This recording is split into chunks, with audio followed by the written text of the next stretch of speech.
Hello guys, this is your friend and we are back with a new fanfic. Which is what if Naruto was neglected by Kakashi but trained by Jiraiya, Kurenai, Guy, and Ebisu. Part 4. And if you enjoy this fanfic then please press the like button and subscribe to my channel for more fanfic like this. And now let's start the fanfic. Konoha. While Naruto was on his mission, members of the village were involved in their own situations and thoughts. One such person was Ino Yamanaka as she was currently laying on her bed under the covers with Naruto's coat wrapped around her. She'd done this every day since the invasion and clutched to Naruto's coat whenever she went to sleep or laid in her room as it comforted her due to the warmth she felt was there as well as his scent.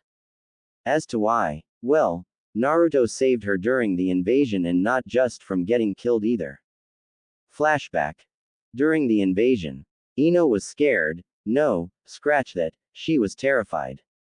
Before her were 5 sound shinobi all approaching her as she was cornered and alone. She and her team had separated as Choji and Shikamaru were protecting the hospital while Ino was sent to deliver a status report to the forces stationed near the Hokage Tower, only she ran into the 5 sound shinobi, which was 6 before she was able to kill one with a lucky strike. However, said action caused her to freeze as she realized what she had done and was then subsequently disarmed. However, it was much worse than that as they had cut her top open and tore her bra and skirt off, leaving her in her black lace panties with her CC cup on display before she kicked one in the groin and scrambled away covering herself. But that wasn't going to stop the 5 as they approached. I heard that blondes were perfect bimbos and, let's test it out, huh guys? One of them sneered as he undid his pants and began freeing his, causing Ino to panic and start to cry as she was trapped. Someone, anyone, please. Save me. Ino mentally cried as she hugged herself before hearing a scream of pain and opened her eyes slowly to see the one that spoke was now on his knees with his manhood on the ground having been cut off from the man in question. Behind him, his comrades had been cut down in different brutal ways and if Ino wasn't so relieved to be saved, she would have been puking. She then looked again as the man screaming was silenced by a blade piercing through his chest before it was brought up and out through his head and she saw Naruto there with a cold glare as he looked at the bodies. However, when he looked at her, his expression softened and went to worried as he quickly came up to her. Ino, are you alright? Naruto asked as Ino merely looked at him a minute before lunging at him and hugging him as she sobbed into his chest. Naruto stumbled slightly, but managed to keep himself up as he hugged Ino and let her cry into his chest. I was so scared. They were going to. Ino sobbed and cried unable to finish the sentence. Shish, it's alright, they can't hurt you now. Naruto stated as he stroked her back and hair as he let her cry and ignoring the 2 mounds of flesh pressed against his chest since it was not the time or place to be focusing on such things. Once Ino calmed down enough, Naruto pulled back and removed his coat before putting it over her and using a sash inside it to tie it closed. Ino blushed a bit as she realized she was practically in front of Naruto and smiled at him being caring and a gentleman as well as the fact his coat was so warm. She then released a very cute eep when Naruto scooped her up in a bridal carry. I'll take you to the hospital to get checked out, Ino. You should wait there until Inoichi-sama can come and get you or Asuma-sensei can escort you home. Naruto stated with Ino trying to protest that she could move on her own. Relax, Ino, you've been through something heavy. You may not feel it now, but it's going to hit you and I want you in a safe place when it eventually does. Naruto stated before giving her a smile and Ino blushed as she found herself finding Naruto to be very handsome. When did Naruto get so handsome and prince-like? Ino thought finding the situation to be something out of one of her romance novels before Naruto started jumping and heading for the hospital. Ino, finding that she wasn't going to win an argument for once, merely relaxed and snuggled into Naruto's chest while pulling his coat tighter around her and breathing in his scent and enjoying his warmth. Naruto merely smiled down at her as he continued along the way to the hospital with some clones following in case there was any trouble along the way. Flashback end. Naruto had then gotten her to the hospital and turned her over to her teammates and the doctors while giving her a peck on her forehead before heading out again. She hadn't seen him since, mainly because she didn't feel like leaving her home for quite a while due to Naruto being right. The situation she was in had hit her and it hit her hard. She had taken a life and nearly gotten raped by 5 men before potentially being killed. Luckily her father and mother had been there for her when it fully settled in, though she hadn't felt like talking to anyone besides just greetings and thanks for food or drink that her parents brought to her room. Sure, her dad and mom tried to talk to her, but she wouldn't and couldn't. Mainly, because if she talked about it, then it really happened and she had to accept and face that if it really happened that it could possibly happen again and she wasn't ready for that. She had heard that Naruto had stopped by a few times to check on her, but they were all times when she was sleeping, showering, or just didn't want to come out of her bed for any reason, so her mother usually told him she was doing as well as could be expected and would tell her he stopped by. The thought of Naruto coming to see her made her heart flutter and her body heat up as she snuggled her face into his coat even more, with her thoughts drifting to him a lot. It was only through having his coat that she was able to survive her nightmares and stress. Any time she woke up from a nightmare, she'd hug the coat to her again and breathe in what was left of his scent, and she'd calm right down and was hoping that some of his scent would linger in her room as it was starting to fade from his coat. She hadn't thought about or wanted to see Sasuke even once in the past 2 weeks, but Naruto was a near constant on her mind. Naruto was her savior and knight in shining armor. Not Sasuke or anyone else, Naruto was. She wanted Naruto and she wanted to be with him and be his princess. However, in order to do that, she'd have to get out of bed, which didn't seem like a good thing to her at the moment. It was especially true since she overheard her parents talking about the fact that Naruto was leaving the village for at least a week to bring back Tsunade Senju to become Hokage. If he wasn't in the village, then she didn't really feel that much desire to go out into the village. With that in mind, Ino snuggled into the coat again, sniffing it and feeling the warmth it gave, even licking it slightly at times, before she drifted off to sleep, hoping to dream of the blonde savior instead of the nightmares. The whole time, her thighs rubbed together, adding stimulation to her body as she dreamed of the handsome man that had saved her. Elsewhere in the village, Hana Inuzuka sat in her clan home with a contemplative look on her face as she was thinking about a certain blonde shinobi who had saved her life during the invasion. When she had heard just how her brother had lost to the blonde, she thought it was a joke and neither of them were ready to be shinobi. Then, when she heard from her friends that they were helping to train him during the month, she became intrigued as she wondered what the boy could have done to earn her friends' attention. However, the man she saw at the finals was nothing like she had heard or thought about, and could only wonder just what had happened to cause such a drastic change between a little over a month ago and the finals. It didn't help that he now practically screamed alpha male in his stance and presence, and it was a bit flustering for Hana since she hadn't met a true alpha male before and was starting to doubt she ever would. Then she saw Naruto and she had to stop herself from basically dropping her pants, getting on all fours, and shaking her for him to mount and breed her right then and there. The brutality and fierceness he showed in his matches only further pulled at her Inuzuka instincts, since the females only submitted to real men that could handle and exert their authority and actually back it up to protect the pack, something her little brother failed at miserably. The fact he was so intent on destroying Neji and Gaara for what they had done to his friends, his pack, spurred her desires and urges more, and it only heightened it more when he was seen ruthlessly cutting down every enemy shinobi he came across and saved her and her partners. So, she tried to learn some more about him, but her brother was no help at all, since all he said was that Naruto got lucky in their fight and he was still the dead last of their class. A dead last couldn't fight and exude that much of an alpha-like aura, so clearly something got screwed up or mistaken if he was indeed that rank. Hyuga, Kurenai, and Anko weren't helpful since they had been busy working and protecting the village as everything was tallied up and handled. She then heard about him frequenting a ramen shack and decided to head there, and found she loved the food and wondered why she hadn't tried ramen before. Hell, she didn't even remember the shack being there. It was as if it just popped up in the village or had been under a genjutsu causing her to miss it. Anyway, after enjoying the food, she casually asked the chef duo about Naruto, though she was surprised at the glare she received when they wanted to know why she was asking. She really shouldn't have been surprised after she thought about it and calmly told them that he had saved her during the invasion and wanted to know about him so she could find a way to thank him properly.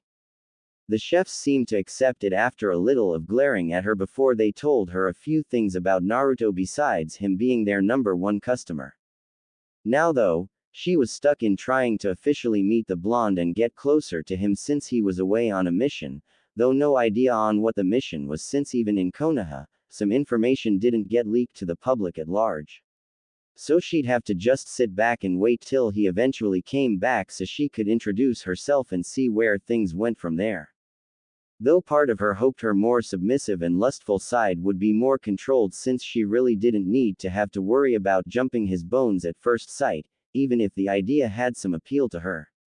In another part of the village, Sakura was in the library unsure of what to do or what to look into.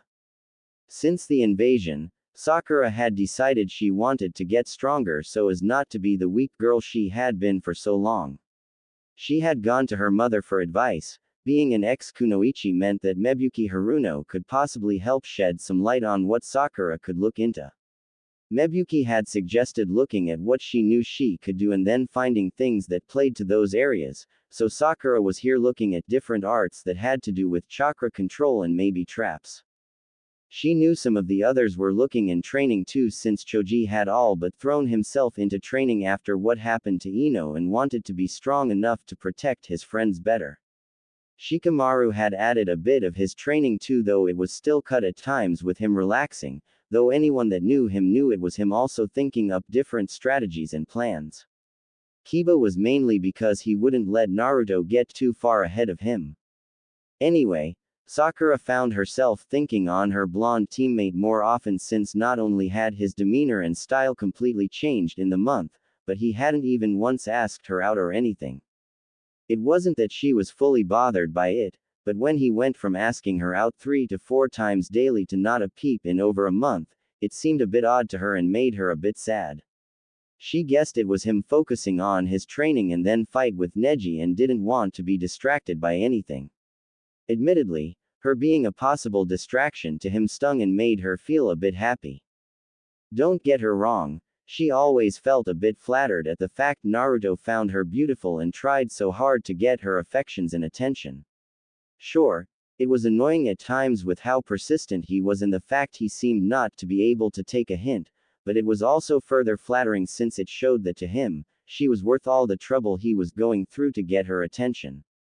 Although, his revelation about holding the Kyuubi was another reason for why she was in the library. She wanted to know more about Jinchuriki and their purpose.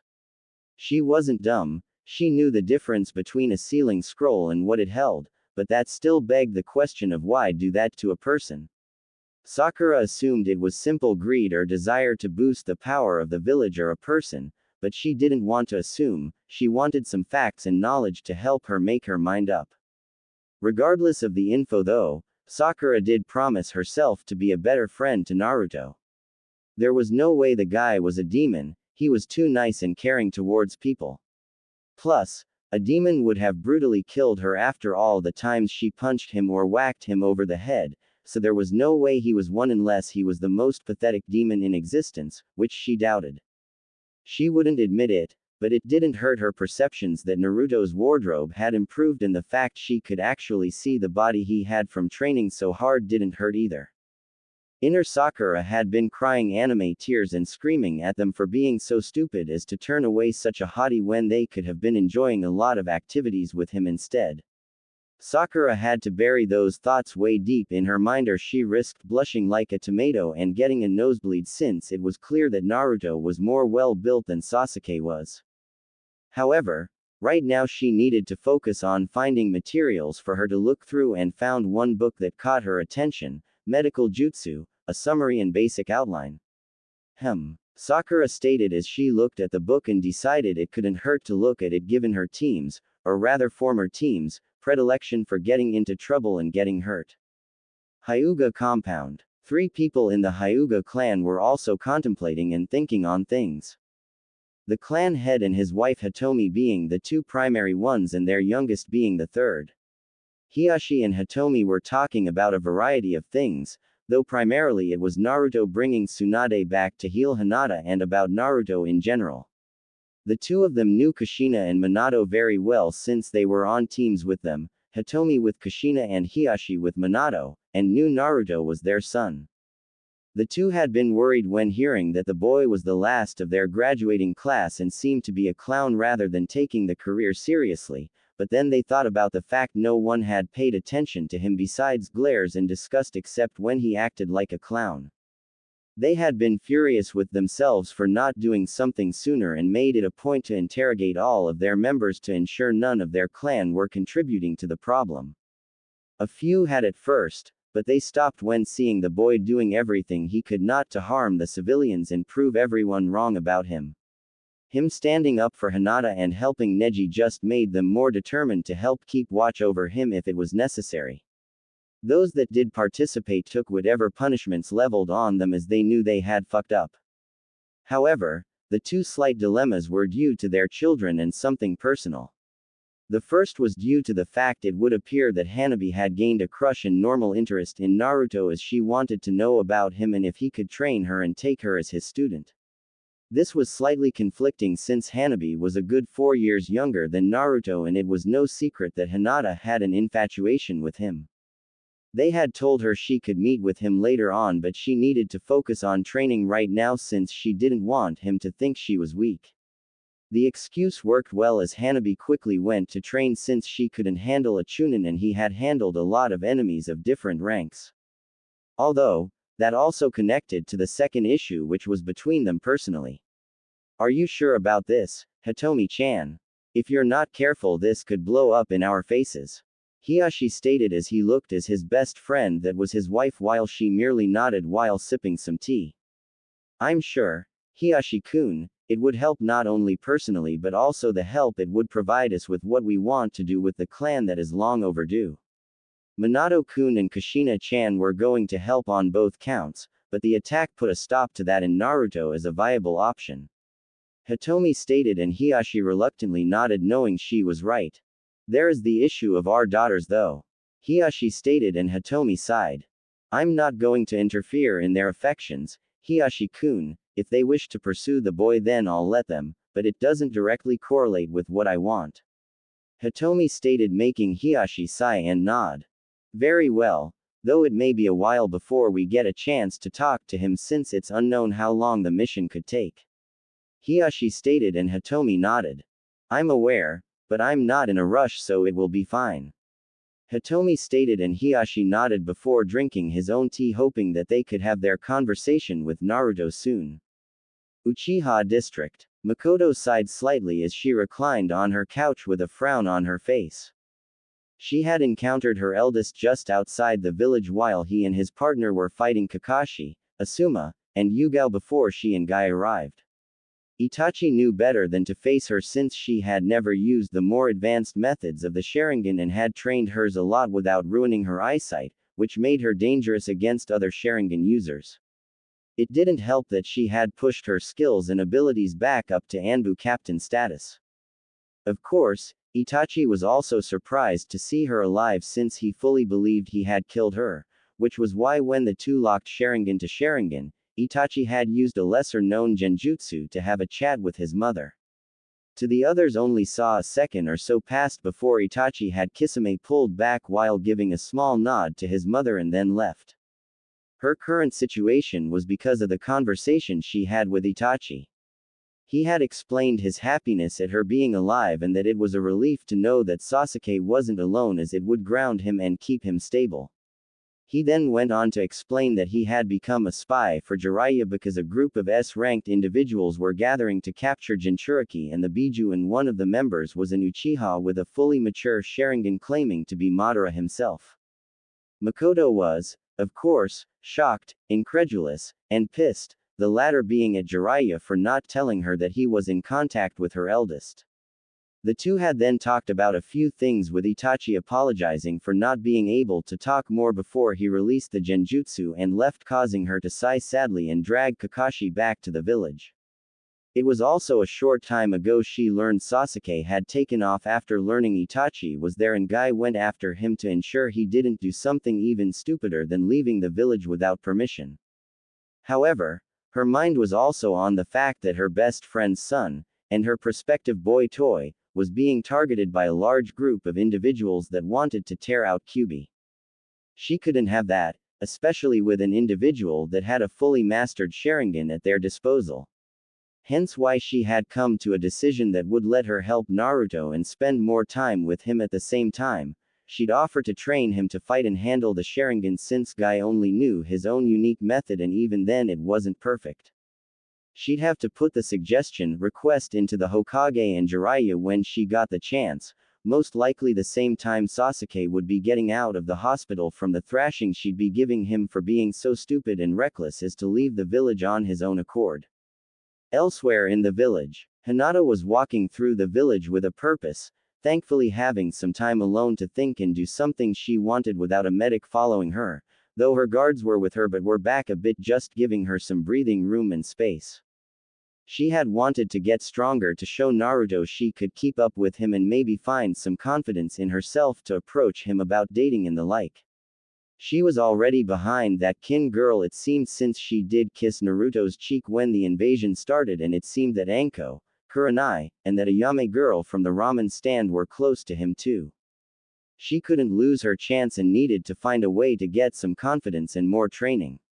Hence why she was looking for a specific individual and was using her Byakugan to make it easier.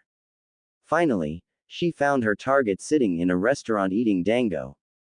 Anko could honestly say that she was bored out of her mind.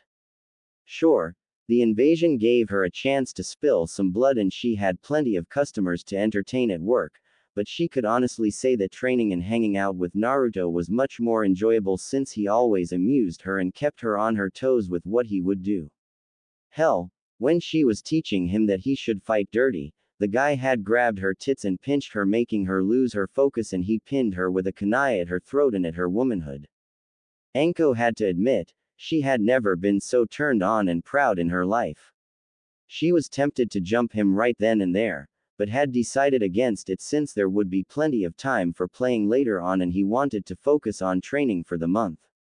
Of course, Anko got him back for that attack and win in multiple ways, but he quickly learned to fight back and put her on defensive when it came to more sensitive areas.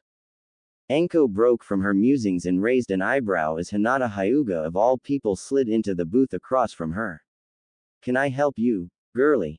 Anko asked, not sure why a Hyuga was coming to talk to her of all people. Hinata merely looked at her a moment, before finally answering, "You are Anko Mitarashi, correct?" Hinata asked since she wasn't sure on the last name, since she was focusing more on Naruto than Anko at the end of the first exam. "Yeah, what's it to you?" Anko stated, eating another piece of dango only to nearly spit it out when Hinata spoke next. "I want you to train me," Hinata stated seriously, holding onto her courage and determination to become stronger to get Naruto's attention. Anko coughed and swallowed her dango before looking at Hinata like she had grown 3 heads. "You want what now?" Anko asked incredulously. "I said I want you to train me," Hinata repeated, surprising herself that she wasn't stuttering. "And why the hell would you want that? Furthermore, why the hell would I do that?" Anko asked since she honestly had no idea why a Hyuga of all people would be coming to her for training or why she would accept.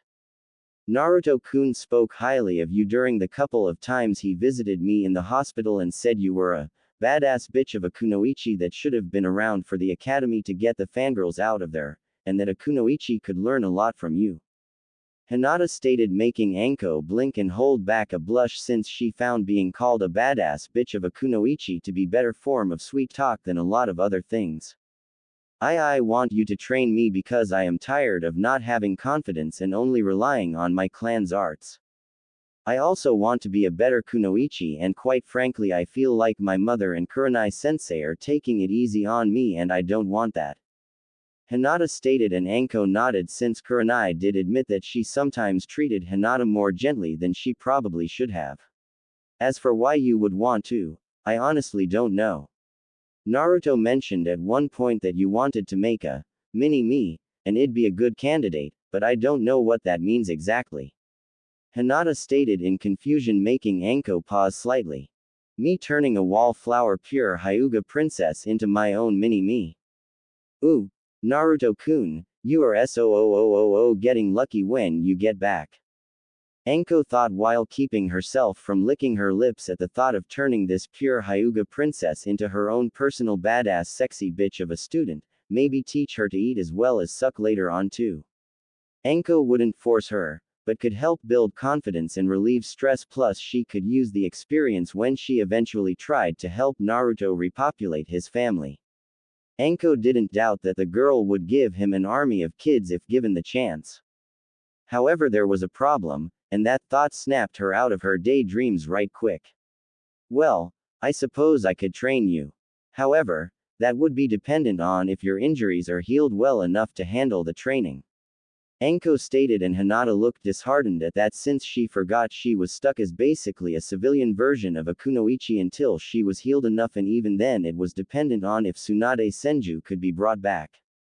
I see, but if I am cleared? Hinata asked hopefully, and Anko made it look like she was thinking it over, but she had already decided she was going to take the girl and teach her to be a sexy bitch of a kunoichi if the chance came.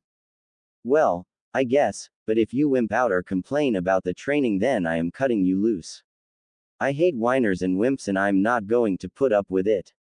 Anko stated to motivate her more, but Anko would keep her anyway just to break her shell and make her into a cool, sexy, seductive kunoichi. Hinata nodded with determination, not wanting to back down or lose the chance to get some serious training.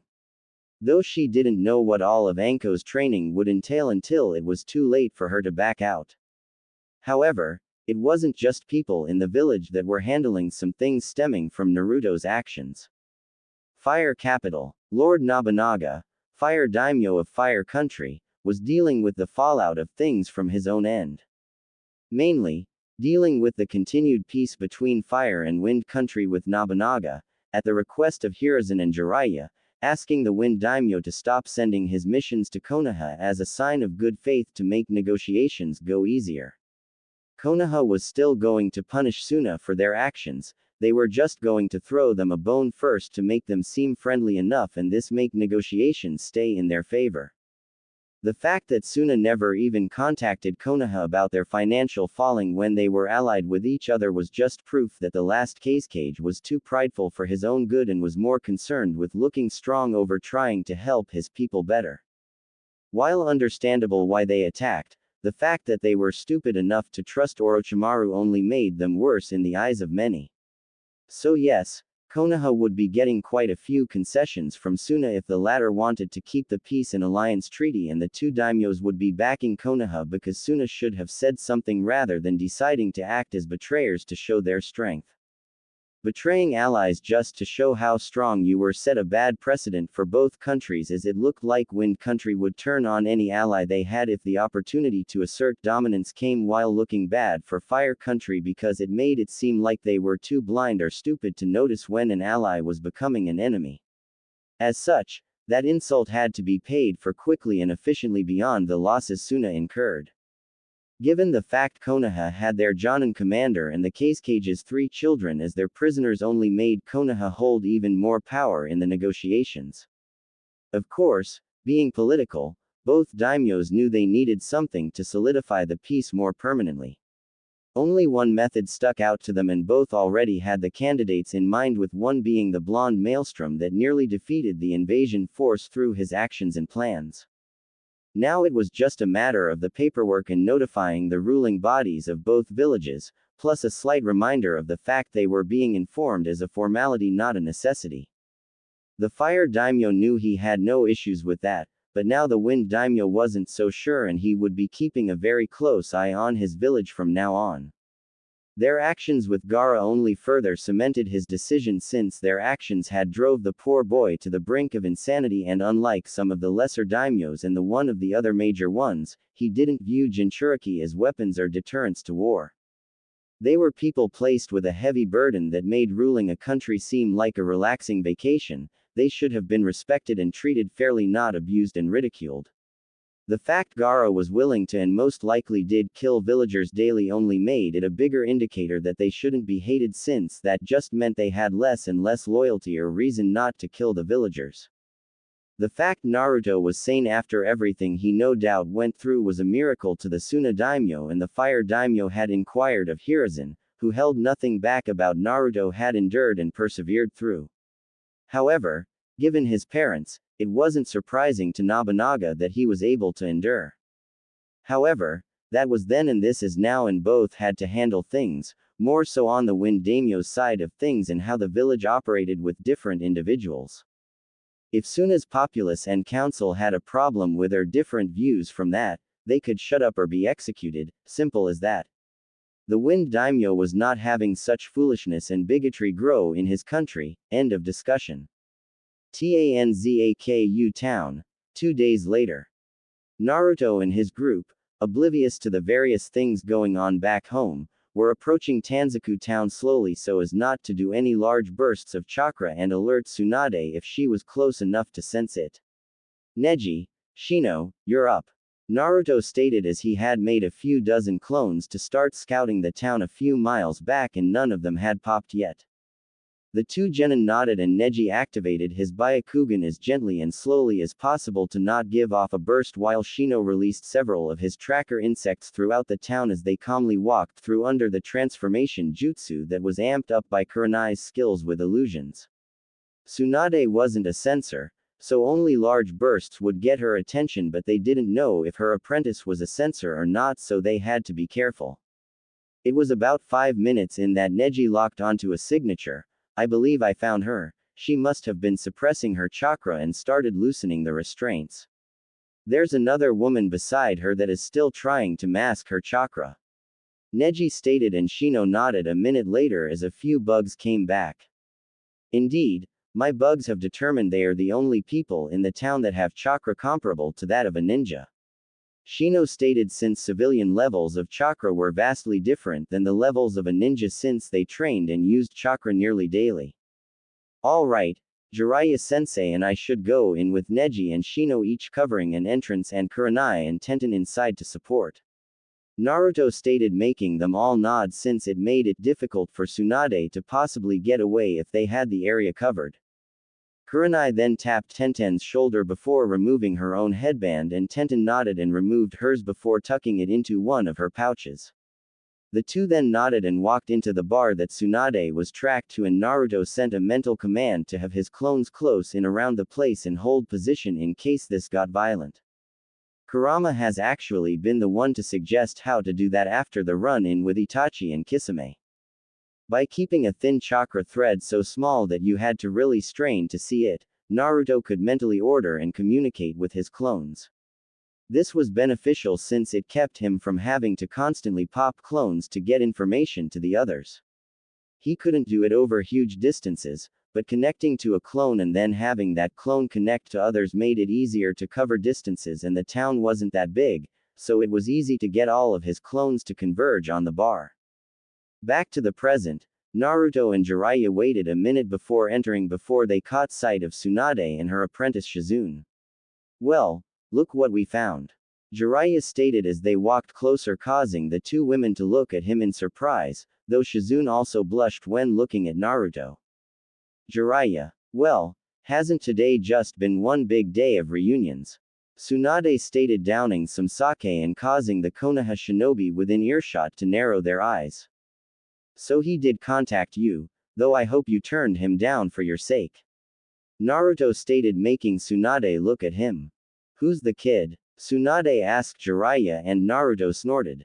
Wow, drunk and rude, great. You could at least ask me since I'm right here. Naruto stated, making Shizune pale slightly while Tsunade narrowed her eyes. My name's Naruto Uzumaki, my mother was Kushina and my father was Minato.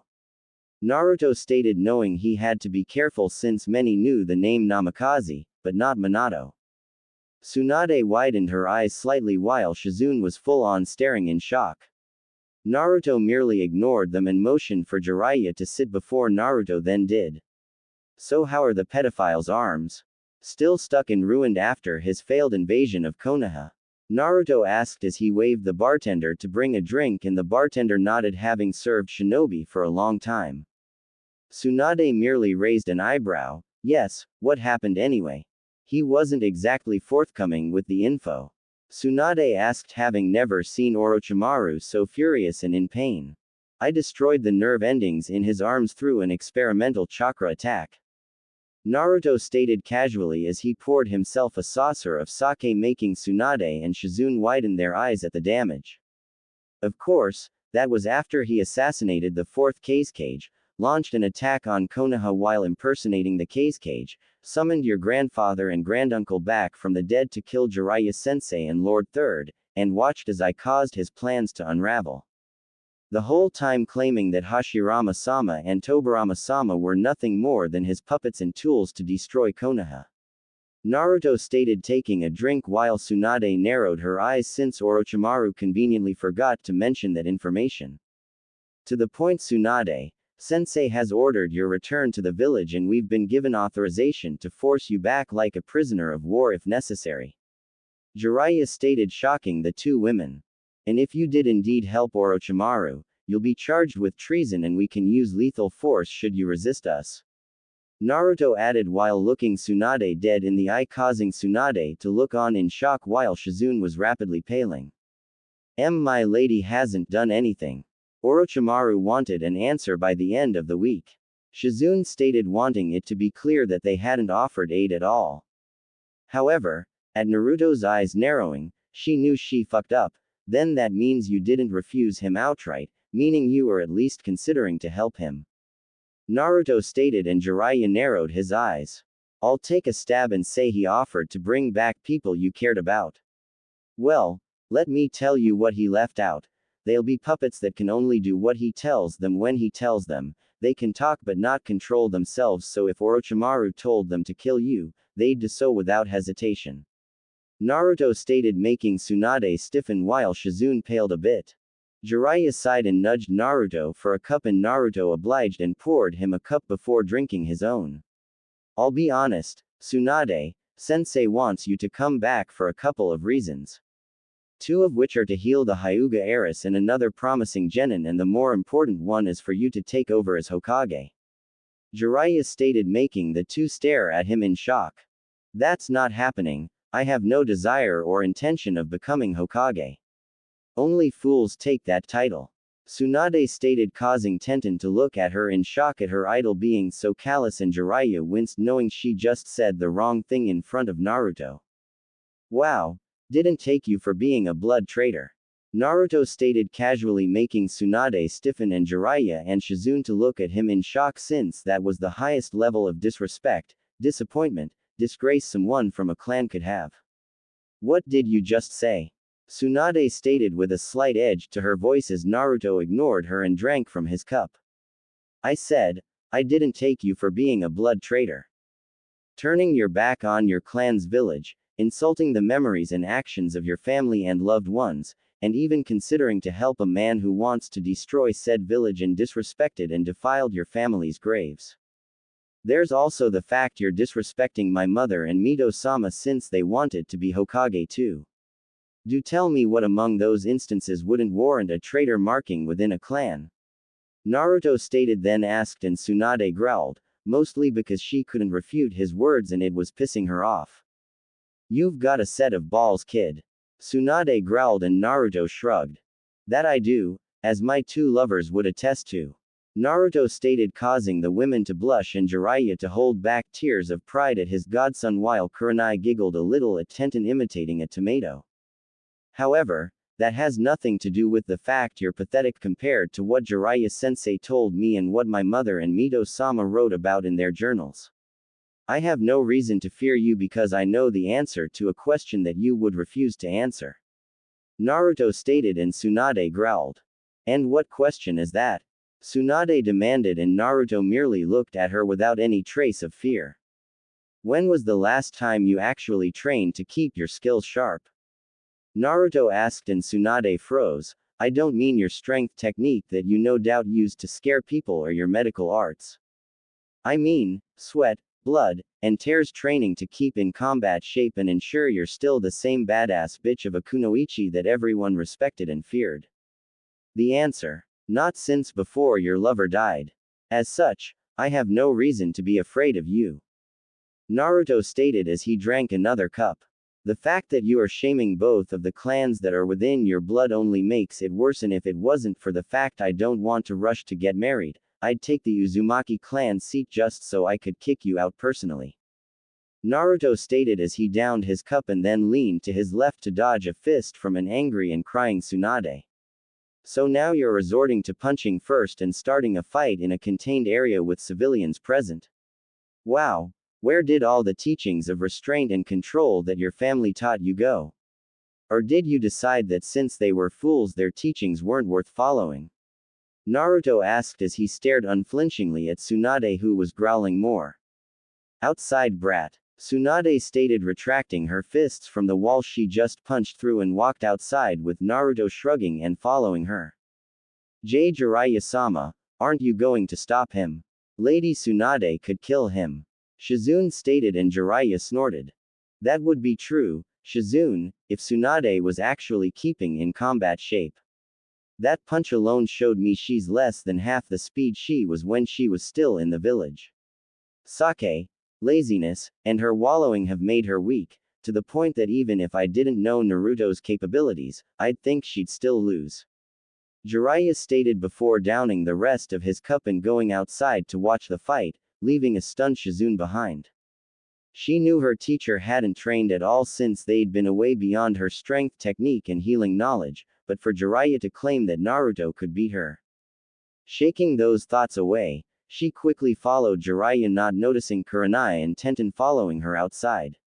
Shino was already standing beside Jiraiya, and Neji walked over as well, causing Shizune to widen her eyes, especially when Tenten and Kurenai put their headbands back on, showing her just how outnumbered and outmaneuvered they were. Standing in front of them and a good 20 feet apart, Tsunade and Naruto were staring at each other, with Naruto being relaxed while Tsunade was pissed and hurt from his words. Normally I wouldn't use more than one finger to beat you, brat, but you've really pissed me off. Tsunade stated as she clenched her fists, and Naruto yawned. Oh joy, I pissed off a woman who hasn't had a serious fight in decades and hasn't trained in just as long. Whatever shall I do? Naruto stated sarcastically, making Tsunade growl before she charged him, but it was only low Jonin speed, fully showing Naruto that she had become lazy.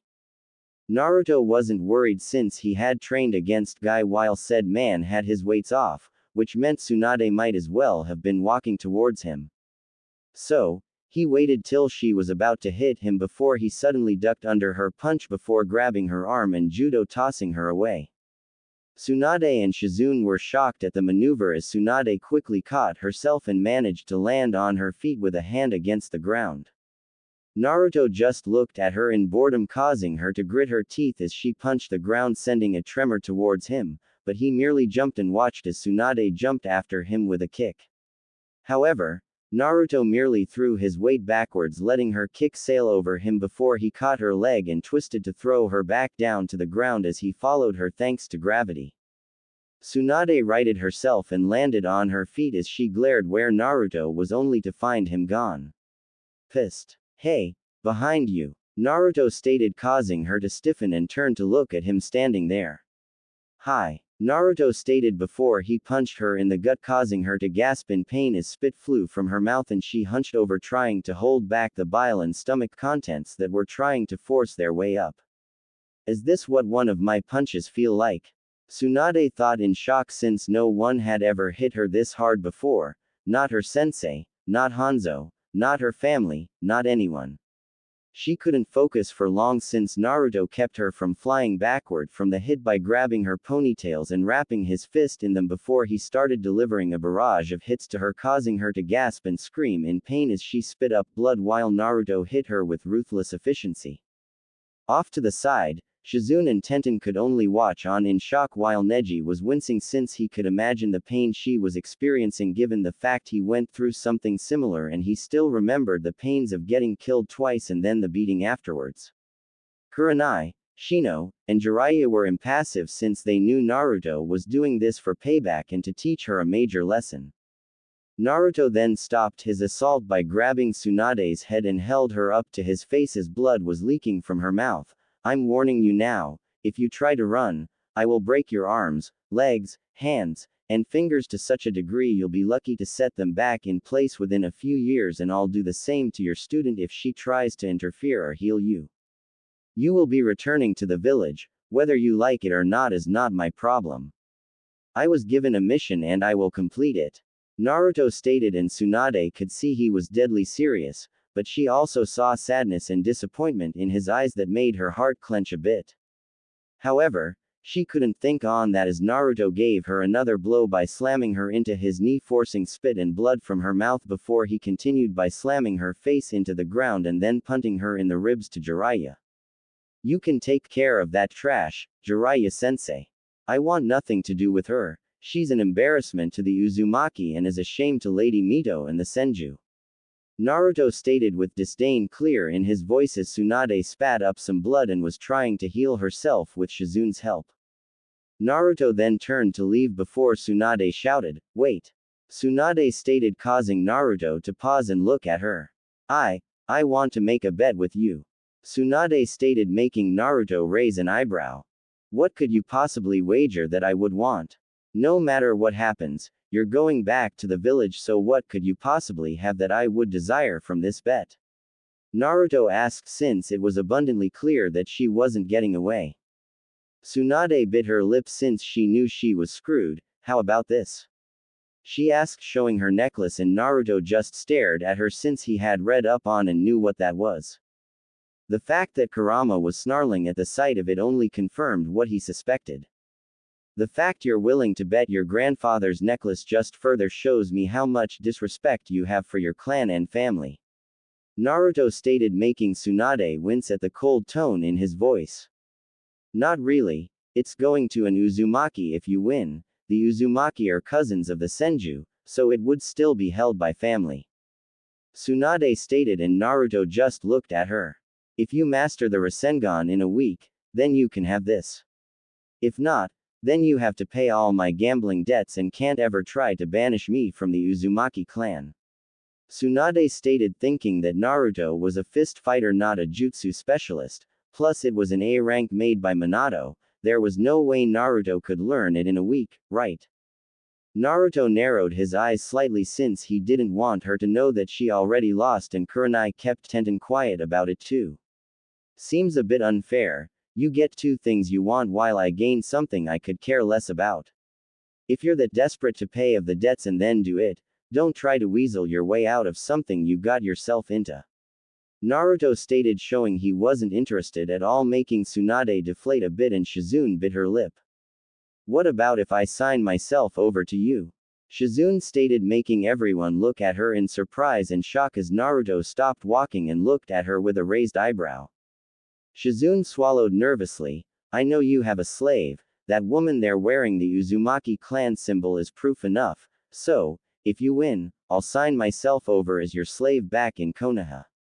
Shizune stated, knowing it was a risk, but it would possibly save her teacher from being exiled from her grandmother's clan, plus stop all the creditors from coming after them, though she doubted he had the money to pay off the debts. Shish, Shizune! Tsunade exclaimed in shock as Naruto just looked at her. No, I don't want you. Naruto stated, shocking her and the others except for Kurenai. What? Shizune exclaimed, somewhat happy and insulted that he didn't think her desirable enough to be his slave servant. Contrary to what you think, Kurenai-chan became my slave of her own volition. I didn't force her, convince her, or punish her by turning her into one. She volunteered and willingly did so. Naruto stated, making Shizune and Tsunade widen their eyes slightly. I don't force women to do anything they don't want to do, and it's clear you're only doing this to try and help your teacher, not because you'd actually want to be my slave or serve me. Because of that, I don't want you. Naruto stated before turning away again, and Shizune blushed a bit before thinking of the last thing possible that she could offer up. What if I threw in the location of Uzu? Shizune stated, making Naruto freeze in his tracks while Tsunade and Jiraiya looked at her in surprise. I'd choose your next words carefully, Shizune-san, because if you're lying to me just to get the bet made, I promise that you will regret it far more than simply being my slave for the rest of your life. Naruto stated in a warning tone as someone dangling his family's ancestral home at him was pushing their luck. I know where it is. Tsunade-sama and Kushina-sama had told me about it. I can tell you right where it is, if you win. Shizune stated, though really it was more general area than an exact location. Naruto was silent a long moment as he thought about it. His mother and Mito's journals, which he was allowed to retrieve and read, never mentioned a location for Uzu, most likely so that if the need arose people wouldn't be able to steal them and find any of the areas that were under-defended. The fact that there could be different knowledge and sealing arts hidden there and maybe more information on his clan in general so he could fully restore it with all of their festivals, rites, and so on being redone only made it more enticing. Too enticing to pass up. With that in mind, he only had one clear answer. Fine, you have a bet, but if you are lying, Shizune, know that I will take full measure and charges against you under Konoha law. Naruto warned, since an agreement deal bet between ninja of the same village was not something someone could just break and not face consequences for. Shizune merely nodded while Naruto sighed and left to go find a bar while Jiraiya had to suppress a perverted grin and giggle at the thought of his student getting another sexy lady as his servant. A look from Tsunade told him she wanted to talk, which he nodded to and gave Shino some money. Find a hotel and get rooms for us plus Tsunade and Shizune, get it for the full week since we may be here that long. Jiraiya stated, making Shino nod before he led his fellow genin towards one of the nearby hotels as Kurenai followed to see where they were staying before going to find her lover, master, while Jiraiya motioned Tsunade back to the bar they were in so they could fully talk. Tsunade had basically unintentionally given them a reason to stay for the week since the opportunity to remove Orochimaru once and for all was available to them. So, might as well take the time to enjoy the week since Naruto already won the bet even if Tsunade didn't know it. Elsewhere, Naruto was sitting in a bar casino hybrid drinking as he played blackjack when Kurenai came and sat beside him with her head on his shoulder and her arm around him. You're not upset, are you?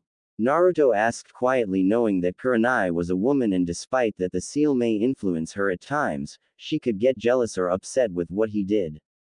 Kurenai merely hummed a bit, somewhat. I won't lie and say I wasn't hoping this wouldn't have happened so soon, but I can't exactly deny that you seem to attract females since you became more serious about everything. Kurenai stated, then teased a bit since Tenten, Hinata, Anko, and Hyuga all seemed to flutter around him with her and kin being more direct than them at the moment. Naruto nodded. Yeah, weird how my going through a dramatic change makes people notice me when I'm not grabbing for attention any longer. Naruto stated as he drank down his cup and Kurenai smiled sadly as she just sat beside him for a few minutes. I didn't intend to accept her position. Naruto stated and Kurenai nodded. I know, but the chance for you to learn more of your family and clan was too good to pass up, especially since Tsunade could hold it over you to keep her place in the clan if it came down to it. Kurenai stated, knowing that Naruto wanted to know about his clan and family a great deal since he had been denied knowledge of them for over a decade. Kurenai then blinked as she finally noticed the large stack of chips in front of Naruto. How much did you start with? Kurenai asked both curiously and incredulously. Naruto shrugged. 200 ryo. Naruto and the dealer stated simultaneously as Naruto took another card, hitting 20 before he hit again and got 21. And how much do you have now? Kurenai asked since the stack of money just got bigger. He's at 500,000. The dealer stated, wondering how anyone could be so lucky since not only was he a dealer that was swapped in, but he also swapped decks too. The kid wasn't cheating. He was just getting way fucking lucky. Kurenai merely stared incredulously as Naruto had only been here maybe a little more than 30 minutes or so. Naruto however didn't seem to care or pay attention as he just kept playing and drinking. Don't you think you've had enough? Kurenai asked, seeing Naruto had drunk a great deal already. Extremely high metabolism combined with my companion, I can't get drunk. Naruto stated as he had drunk close to 6 full bottles of sake already and didn't even feel anything. Then why drink it? Kurenai asked and Naruto shrugged. Isn't that what you usually do when pissed off or depressed? Naruto stated as he downed another cup.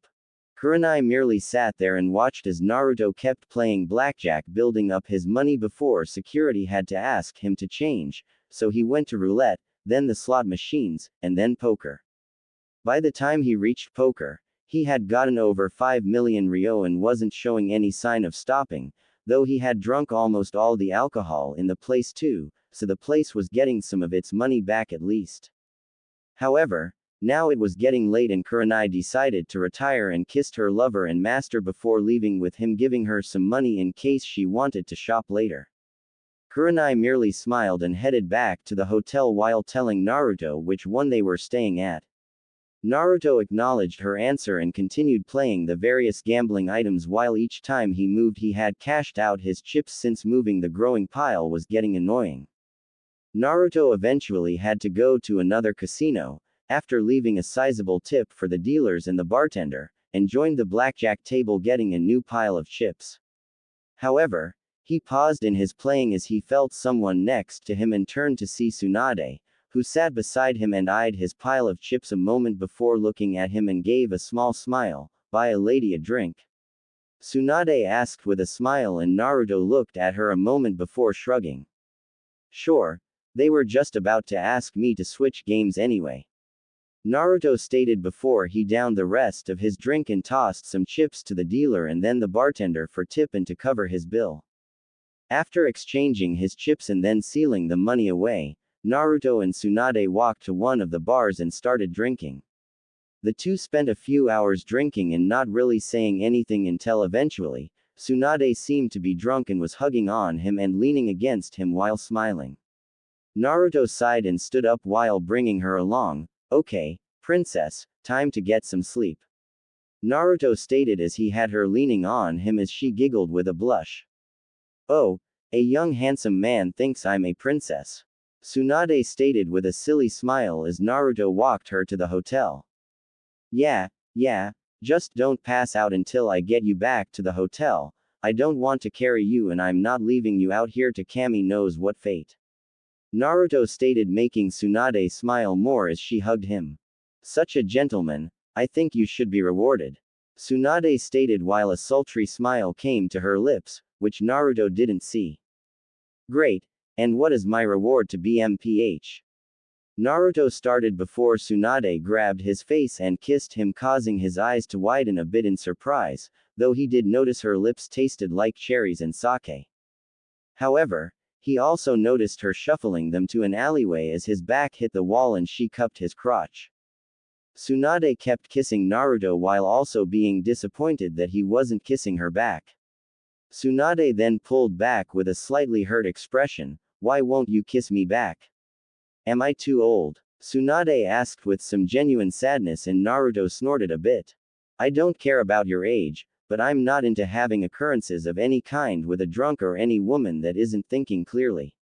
Naruto stated, making Tsunade widen her eyes a bit before smiling as she pressed herself against his chest, causing her tits to balloon out against him.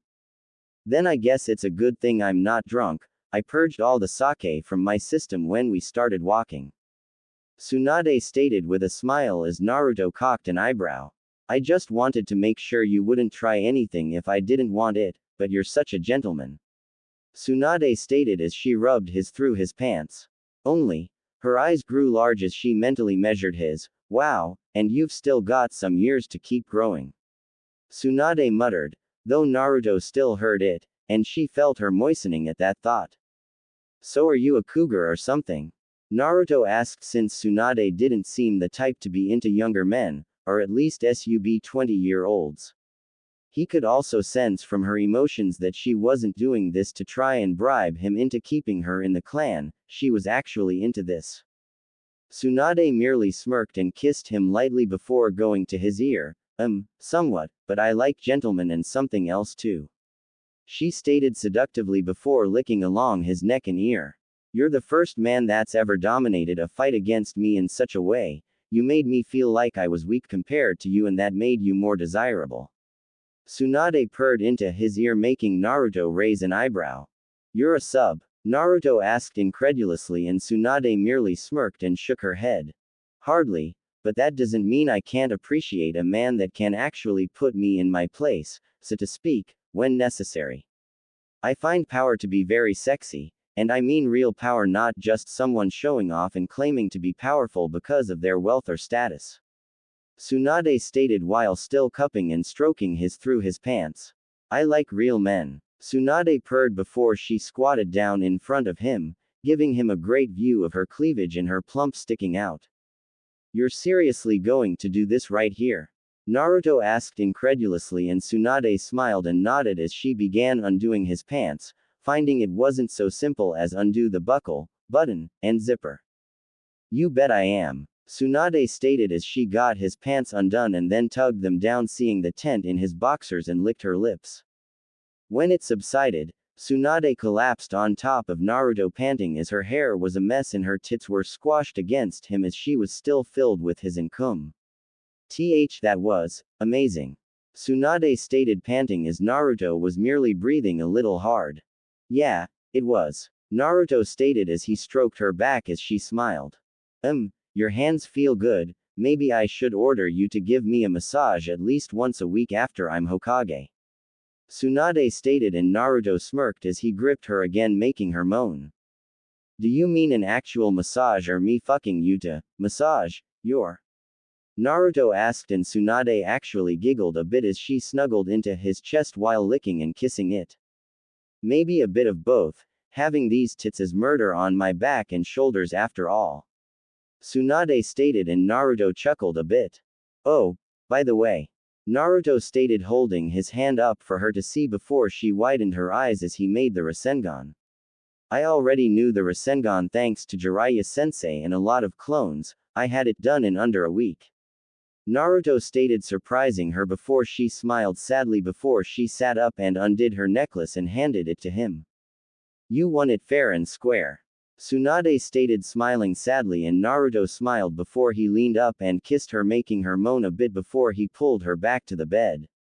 Anyway, Tsunade, there was something I wanted to talk to you about. Naruto stated making her nod. You mean the marriage contract? Tsunade stated making Naruto raise his eyebrows in surprise. I was there when my grandparents made the contract to ensure that a future generation could keep the unity between their clans if their numbers dwindled. I understood it from a political and analytical standpoint, though I did question it from an emotional standpoint.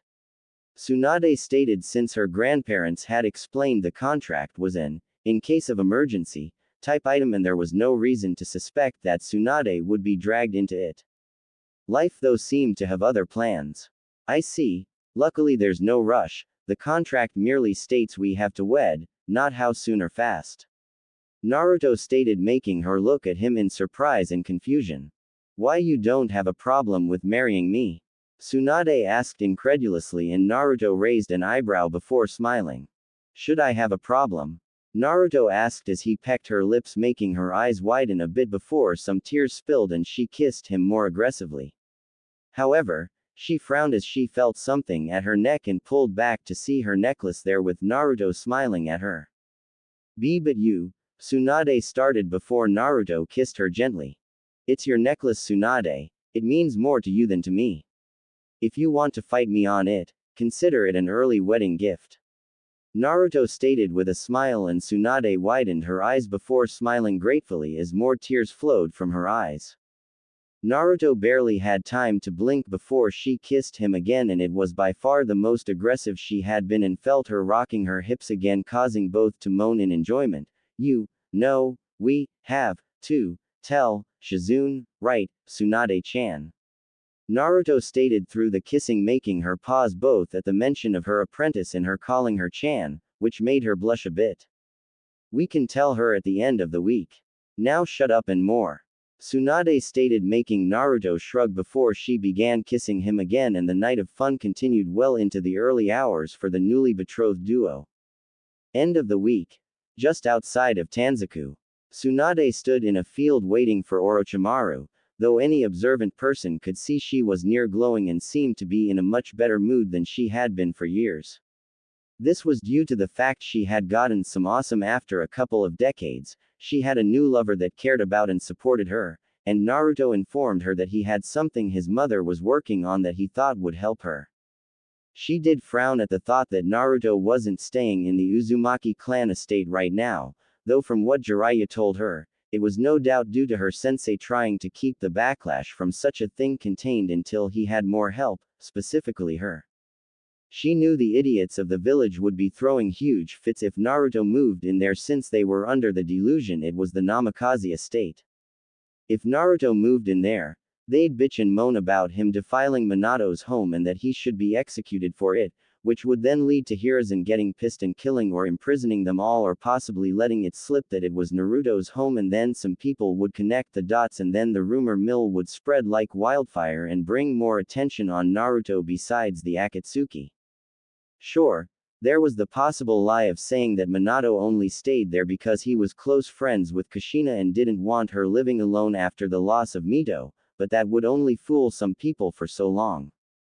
There was also the chance of them spreading rumors of Kushina being a whore and sleeping with and seducing Minato to try and get a child out of it, which would put several people on the warpath and make some people connect that Naruto could be Minato's illegitimate son, and then the attention would be on him with the rumors causing damage to him and Kushina.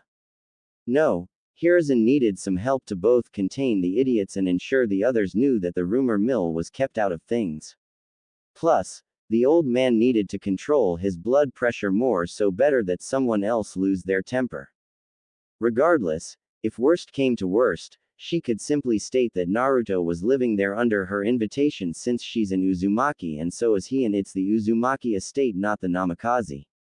Anyone with a problem could answer to the Anbu or her fist, whichever was closer at the time. At the here and now, concealed nearby, thanks to a seal and Kurenai's genjutsu skills, was Naruto and the rest of the group, armed and ready for Orochimaru to show up with his escort, since Tsunade and Shizune stated that Kabuto was with him and two women that they didn't catch the name of, though Tsunade thought one was an Uzumaki as she had the features of one. However, she didn't want to risk there being even more enemies and them getting blindsided. Hence the plan was for Jiraiya and Shizune to appear if Tsunade's plan to kill Orochimaru failed, and Naruto and the others were to hang back and only jump in if things got bad or more enemies showed up. Though, Naruto added to the plan by having several dozen clones hidden around the area to offer support, while Shino had his insects around the area too in order to help track and attack the enemy. Plus, Naruto had set up some traps around the area using seals to ensure no one on his side would set them off. It hurt like a bitch, but having a couple hundred shadow clones learning the seal knowledge he had access to was worth it. Of course, during the week, Kurenai had told Naruto that she was merely having some fantasizing fun that night, though Naruto knew she was holding something back, but it was no danger to him so he left it alone. Naruto, of course, had informed Kurenai of the occurrences, and while a little upset at two more women being in his life that quickly, and one well on her way to being his wife, she understood that it wasn't really his fault. How do you plan for a sudden bet and a marriage contract that is binding between your clan and another? She knew Kin wouldn't care. Kin was actually more pushy for him to find some more lovers and happiness, and Kurenai had to agree on some level. Her problem was just that she wanted some more personal and alone time with Naruto before he got more women after him, but you can't always get what you want, and she knew Naruto wasn't going to neglect her. She had even stated as much to Tsunade, since she was going to ensure the Senju woman understood that she and Kin weren't going anywhere and that they would continue serving Naruto, her will as Hokage be damned. Tsunade understood and assured Kurenai that she wasn't going to stop them from being intimate with Naruto, though she did confess that she would be asserting herself as his wife at times for some private enjoyment, but she would let her and Kin have their own time too, along with Shizune once everything was formalized. Considering the way Tsunade was eyeing her, Kurenai wondered if perhaps the medic was in fact, which wasn't that far-fetched considering she had been traveling alone with her female student for a couple decades. Given the fact Shizune hadn't hit puberty when they left the village and Tsunade would have had to give the birds and the bees talk while possibly drunk just kind of further hinted at the possibility of them being more than teacher and student. Those thoughts had to take a back seat, however, as Orochimaru, Kabuto, and the two females that Tsunade described landed with the redhead looking around and glanced at the hidden group before turning back towards Tsunade and saying nothing. So Tsunade, I trust you decided to help me? Orochimaru asked while his arms throbbed in pain while being bandaged up. Yes, I'll help with your arms. Tsunade stated, making Orochimaru grin as he and Kabuto walked up for the former to be healed and the latter to observe and ensure no tricks were being done. Of course, because of the latter, Tsunade's assassination attempt failed, causing her to jump back. It seems you've decided to stand against me, Tsunade. Orochimaru stated with a frown as he stared at the woman. Yes, well, that's what you get for using my grandfather and granduncle as tools to attack Konoha. Tsunade growled before Orochimaru frowned, only to jump back with Kabuto as the ground under them turned into a swamp, showing Jiraiya nearby, and Orochimaru jumped again to dodge a hail of Senbon launched by Shizune. Orochimaru snarled before turning to the redhead, Karen. What is the meaning of this? How could you not sense them? Orochimaru stated angrily, and the now named Karen gave a slim smile. Why would I help you to kill a fellow clan member? Karen stated, making many frown in confusion. Come on, Orochi-tem, I have red hair, a nasty temper, and a unique chakra capability. Karen stated with a smirk as she and the woman beside her jumped back as well. Uzumaki. Orochimaru growled angry at himself for not realizing it sooner, while Naruto was shocked at one of his clansmen being here. Got it, one, asshole. Tsunade-sama is an Uzumaki too, we look out for our own over anyone else. Karen stated, since her mother had taught her that about the Uzumaki. Orochimaru growled while Karen kept smirking, and you Gurren. You betray me after all I've done for you. Orochimaru snarled, and the now named Gurren smirked. Done what exactly? Study me, subject me to experiments, and all but make me a slave and lab rat. Please do explain what exactly it is you've done for me. Gurren asked as she and Karen readied themselves to fight. Be careful, he's got 4 others with him. Karen stated, making Orochimaru snarl slightly as the 3 male members of the Sound 4 that escaped at the invasion showed up, along with another member that was an extremely pale individual with 4 red dots on his head and white hair. He seemed to be glaring at Karen and Gurren, no doubt for their betrayal of Orochimaru. Orochimaru, however, was smirking. Tell me, Jiraiya, do you think you, Tsunade, and Shizune with the help of my former pawns can fight me, Kabuto, 3 of my elites, and my prized Kagaya fighter? He asked, making Jiraiya and Naruto raise their eyebrows since they knew about the Kagaya clan, Jiraiya from learning about different clans of enemy villages from his spy network, and Naruto from reading anything and everything pertaining to possible enemy clans. Jiraiya, though, answered easily, probably not, but then again, it's not just us that are here. Jiraiya stated, making Orochimaru frown before the ground burst from under each of them, with each of them except for the big one, named Jirobo, being able to jump away due to having come to be alert to this type of attack. Jirobo, though, was too slow and only had time to scream before he was completely swarmed by Shino's insects, which had been sent through a tunnel that Naruto dug with his clones, as they feasted on both his chakra and his body. However, the other 2, elites, weren't able to do anything as the multi-armed one named Kidomaru was suddenly struck several dozen times by an unseen assailant, while the 2-headed individual, which was the primary body of conjoined twins named Sakin and Yukon, were stabbed through the chest and throats by 2 swords. Kidomaru would have shouted in pain if a palm strike to his head hadn't turned his brain to jelly, while the conjoined twins had their heads chopped off and then stabbed for good measure. Orochimaru and Kabuto growled seeing this, while Kimimaro Kagaya jumped to his right, just dodging a sword slash before the air shimmered and Naruto appeared holding Kubikiribocho, and Kimimaro quickly called a bone sword and even tore his spine out for a whip. Naruto merely looked at him. Interesting. Naruto stated before glancing at the other two to see Orochimaru scowling at him while Kabuto was on edge since Naruto's growth and power actually frightened him. Hey, pedophile snake, four-eyed piece of shit. Been a while. Naruto stated casually, making the two glare at him while Naruto smirked. You miserable insect. I'm going to make you suffer for what you did to my arms. Orochimaru growled as he had never felt pain so searing or severe before, and the fact that it was beyond Kabuto's medical knowledge to heal only further infuriated him. Ah, poor baby. Not my fault you get so easily pissed off because you have an insecure and fragile ego, and any time it's stung you lash out like a wild animal. Naruto stated in a casual tone as he saw that Neji and Tenten had fallen back, and thankfully that wasn't their first kill since Guy had taken them on a small bandit mission to get them acclimated to the way of life they were now a part of. Better they understand it while they had time to get out of the life and recover than when they were too far gone. Plus, he wanted them more prepared for the horrors of the Chunin exams since death was a very real possibility in them. Naruto also made a mental note to reward Kurenai since keeping that genjutsu going on 3 people as they were moving around and one of them was using chakra to attack his enemy had to be draining and hard on her.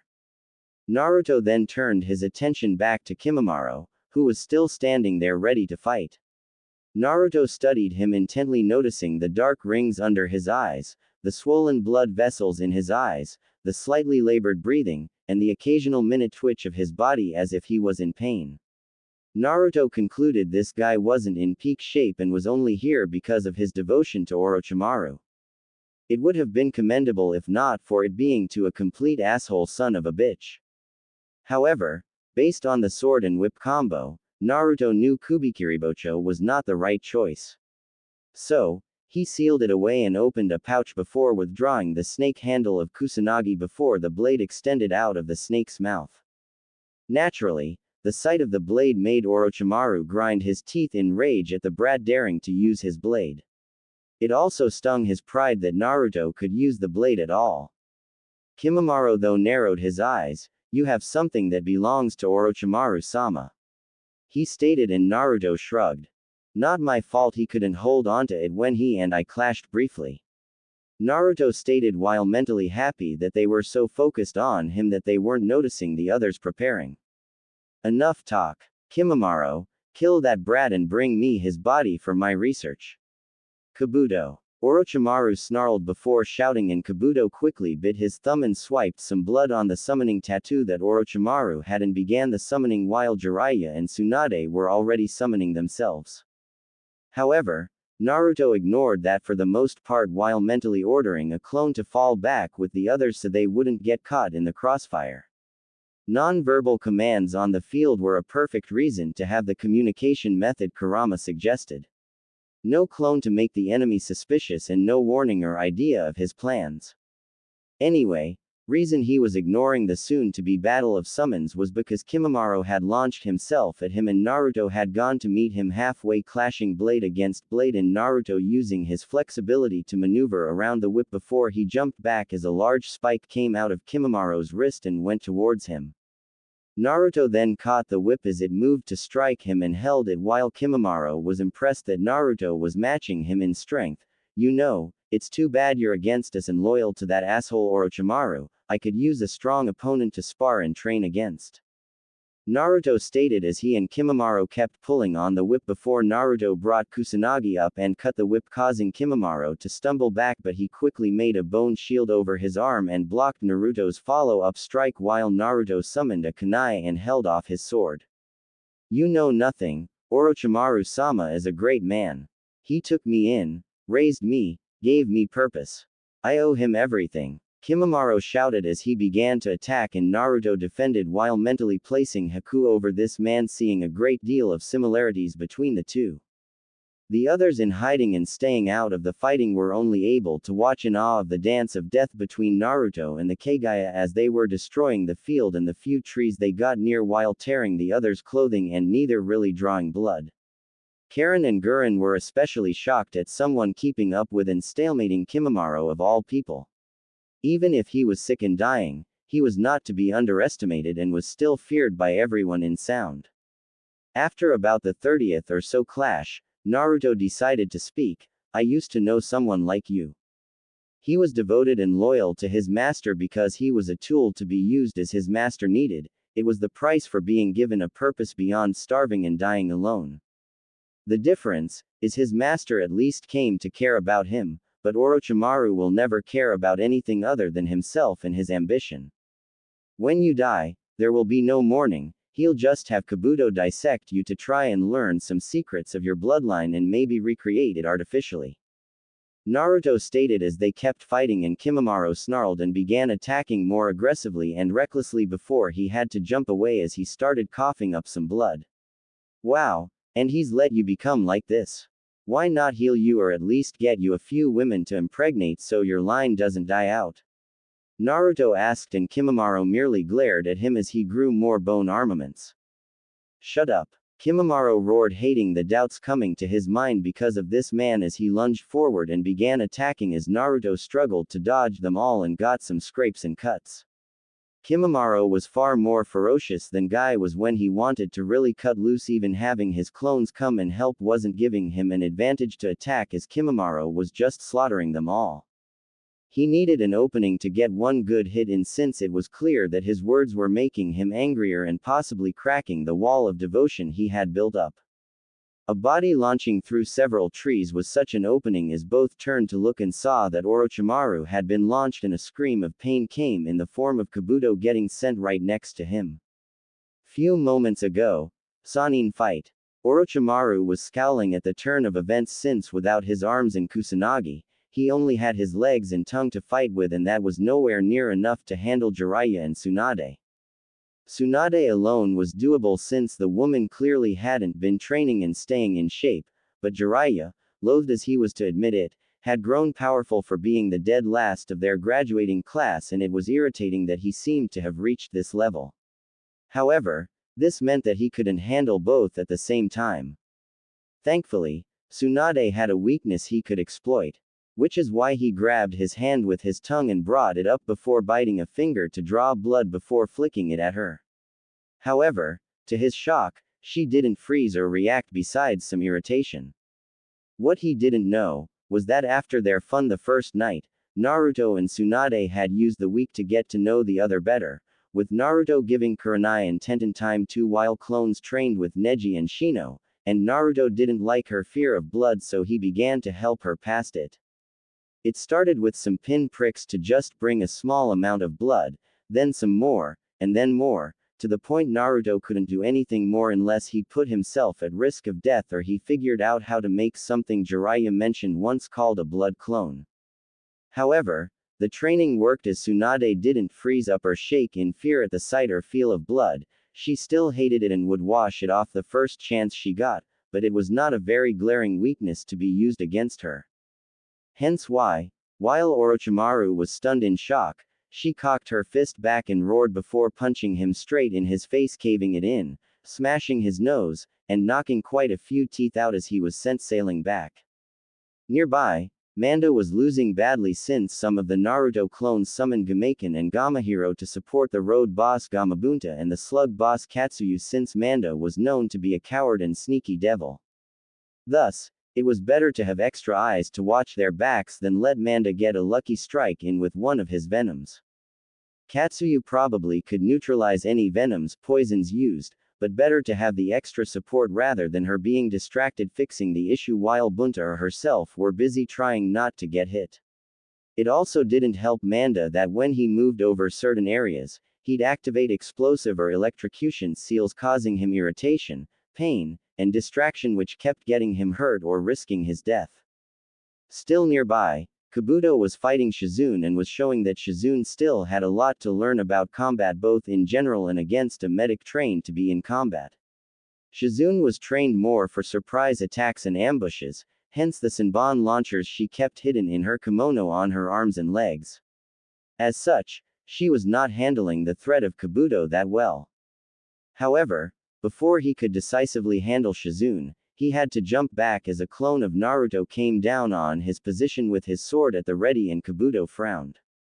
He acknowledged, if only to himself, during the Chunin exams, that Naruto could become a real palpable threat if he ever managed to control his massive amounts of chakra, and now, thanks to Jiraiya, it seemed to be happening, and Kabuto knew he couldn't fool around too much or he could pay for it.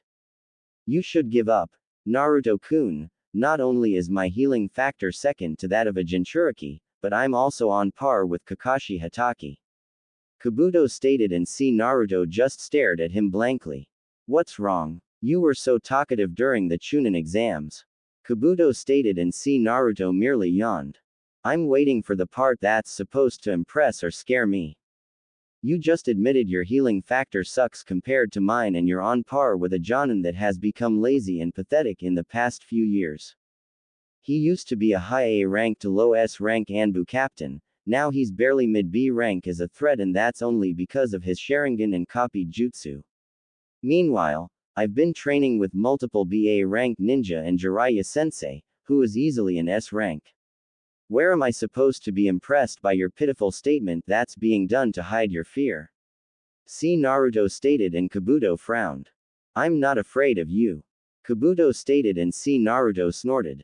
Your emotions say otherwise. While Karen is a sensor type, she doesn't know how to use her capabilities to sense emotions. So, I can sense your fear, and it's coming off of you in waves, along with growing frustration that you are indeed afraid. Naruto stated, and Kabuto snarled. Die! Kabuto roared as he charged at Naruto, fully intending to go for the kill, but he ended up falling into his trap since he was too blinded by rage to remember that he was facing a shadow clone. Just as Kabuto got within striking distance, Naruto brought his leg straight up and kicked Kabuto under the chin, forcing his head to snap back before chakra chains came and ensnared his arms. Naruto then made a Rasengan and then made it grow beyond a softball to the size of a soccer ball. Kabuto's eyes widened in fear while Shizune watched in shock as Naruto slammed the large ball of chakra into Kabuto's torso, causing him to yell and scream in pain as he was sent crashing back after the chains let him go. Naruto merely watched as the body sailed back and landed right beside Orochimaru with a large piece of wood shoved through his shoulder. Naruto could see he was still alive, but in a large amount of pain. Back to the real Naruto, he rushed in as he saw Kimimaro was distracted and cocked his right hand back with his fingers positioned so that his second knuckle of each finger was pointing forward before he punched Kimimaro in the gut, which was coated in bone. However, that was only step one, as his hand quickly closed into a fist and slammed his first knuckle into him, doubling the force of the hit. The reaction was immediate as the 9 armor shattered and Kimimaro lurched forward and spat up blood and bile as he felt like a charging rhino had just slammed into him while he didn't use his bloodline to block the attack. Thus, he was also unprepared for a barrage of punches to light up his torso, each one causing more and more damage to his torso that was still weak from the one punch. He couldn't concentrate enough to use his bloodline as his already troubled breathing was further hampered by that one punch, and the barrage only continued the issue.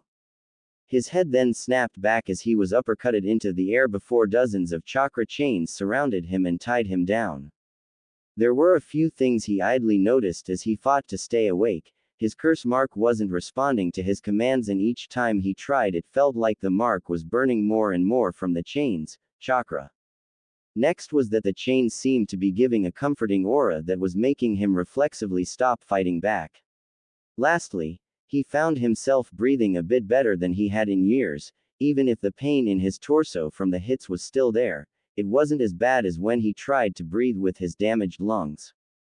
Manda, seeing the situation had gone hopeless, tried to leave, only for several clones to jump on him and bind him tightly with chakra chains, and said chains were binding him to the current plane. Boss Bunta, he's all yours. You did say you wanted a new snake skin wallet. One of the clones called out, making Manda widen his eyes in shock and fear as Bunta grinned and pulled his tanto out before leaping forward, ignoring Manda's cries of denial and rage before there was silence, and then boom. The head of Manda crashed into the ground with a loud crash as his eyes stayed widened in shock before the light left, showing he was indeed dead.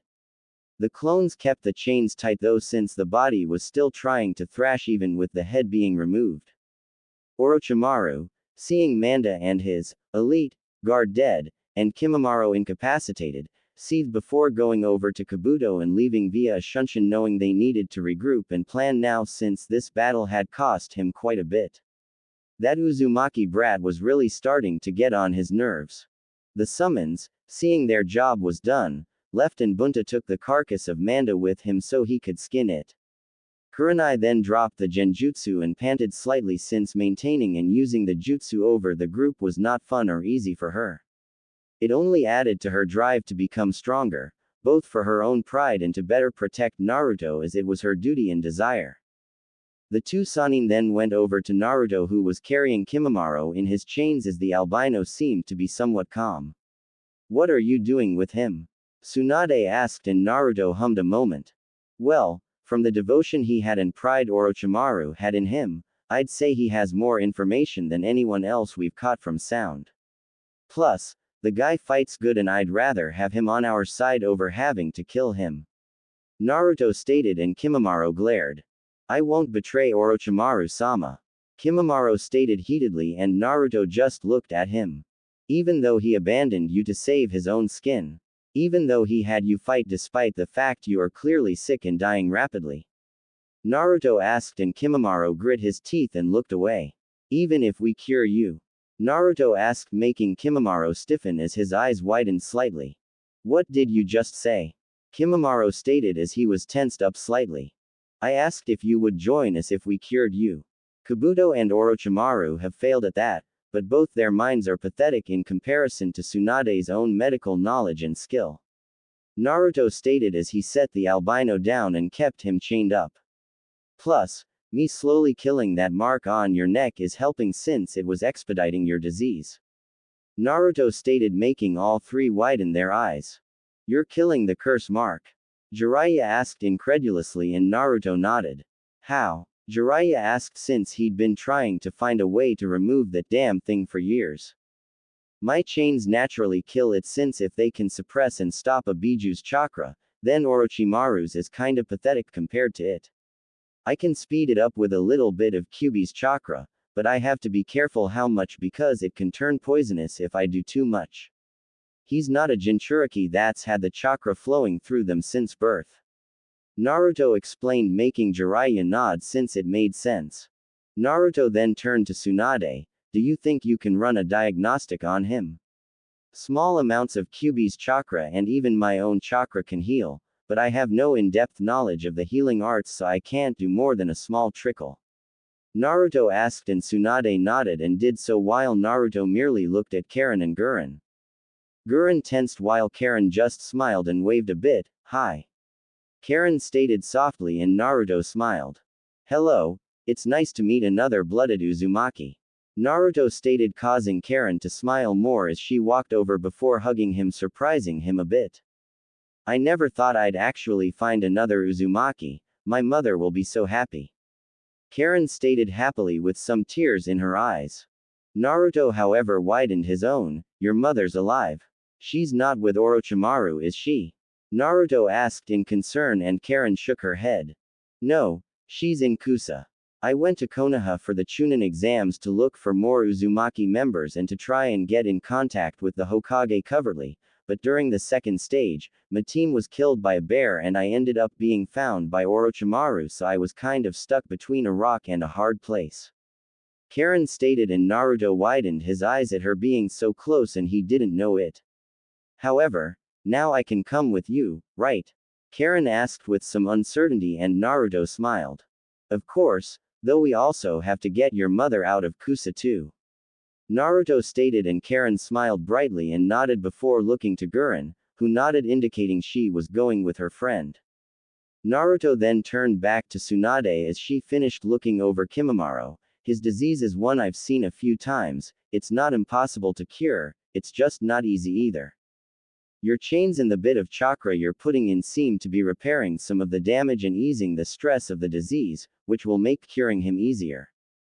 Plus you were right, that curse mark's chakra is leaking into his body and it was expediting the disease. It's also lucky that he's not so far gone the damage can't be repaired. I can cure him back in Konoha, but it's gonna be a long and drawn out process to ensure I repair all the damage that's been done." Tsunade stated, making Kimimaro stiffen slightly. So, what's it going to be, Kimimaro? You can stay loyal to Orochimaru and die with him not caring one bit, or you can be loyal to us and we can save you. Naruto stated as he looked at the quiet albino and was able to sense the warring emotions within the man, though it wasn't surprising since the man had dedicated himself to Orochimaru and now someone else was offering him a cure and means to be healthy and possibly restore his clan while keeping his purpose. Kimimaro was silent for a long while as he was internally warring with himself as he had a chance to continue to have purpose and being his clan back. Minutes ticked by before he finally sighed, "If you cure me, I will swear allegiance to you and Konoha for all time." Kimimaro stated, wanting to be clear that his loyalty came at the cost of curing him. Deal. Naruto stated as he unwrapped Kimimaro and the man merely stood there not showing any signs of aggression or fleeing. Naruto then turned to Shizune, who blushed and nodded, indicating she knew she and her teacher lost the bet, which meant she now had a new master. It didn't seem too bad since Kurenai seemed happy and content with her position, so maybe she could tolerate or even enjoy her new station. The latter seemed like wishful thinking to her, but she could at least hold onto some optimism. Naruto then clapped his hands, "Great. Mission accomplished plus some bonuses. Now, I'm going to go get something to eat, anyone wishing to join me is free to." Naruto stated as he started walking back towards town, causing everyone to blink at each other before shrugging since food sounded good. They'd head back to Konoha later, especially since they had a sick individual to bring back with them. Though, it wasn't like there was a huge rush, so might as well take some time to relax before pressing